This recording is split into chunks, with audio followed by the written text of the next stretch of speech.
നീണ്ട വർഷത്തെ ഭൂമിയിലെ വാസത്തിനൊടുവിൽ സ്വർഗത്തിലേക്ക് മടങ്ങാനായിട്ട് ഒരുങ്ങുന്ന ഒരു ഡ്രാഗൺ കിങ്.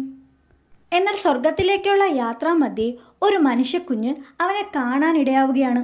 അതോടുകൂടി അവൻ്റെ ആ നീണ്ട വർഷത്തെ തപസ് വെറുതെ ആയിട്ട് ഭൂമിയിലേക്ക് തിരിച്ചു വരേണ്ടി വരുന്നു. ശാപം കിട്ടിയതുപോലെ മനുഷ്യരൂപത്തിൽ അവന് ഭൂമിയിൽ അലയേണ്ടി വരുന്നു, മനസ്സിൽ മനുഷ്യരോടുള്ള പകയുമായിട്ട്. എന്നാൽ ഈ ഡ്രാഗൺ കിങ്ങിനെയും ഇതുപോലുള്ള ആത്മാക്കളെ കാണാൻ കഴിയുന്ന ഒരു പെൺകുട്ടി ആ ഗ്രാമത്തിലുണ്ടായിരുന്നു.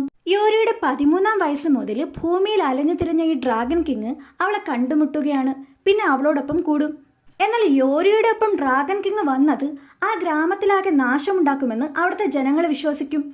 തുടർന്ന് യോരിക്ക് അവളുടെ മുത്തശ്ശിയെ നഷ്ടമാകും. ഇതിനെല്ലാം കാരണം ഡ്രാഗൺ കിങ് ആണെന്ന് അവളും വിചാരിക്കും. അവളുടെ ഗാർഡായി കൂടെ നിന്ന് നന്മ ചെയ്ത് സ്വർഗത്തിലേക്ക് മടങ്ങാമെന്ന് ഡ്രാഗൺ കിങ് വിചാരിക്കുമ്പോൾ അവളുടെ മുത്തശ്ശി കൊടുത്ത ഒരു മാന്ത്രിക കല്ലുപയോഗിച്ച് അവൾ ഡ്രാഗൺ കിങ്ങിനെ അകറ്റി നിർത്തും.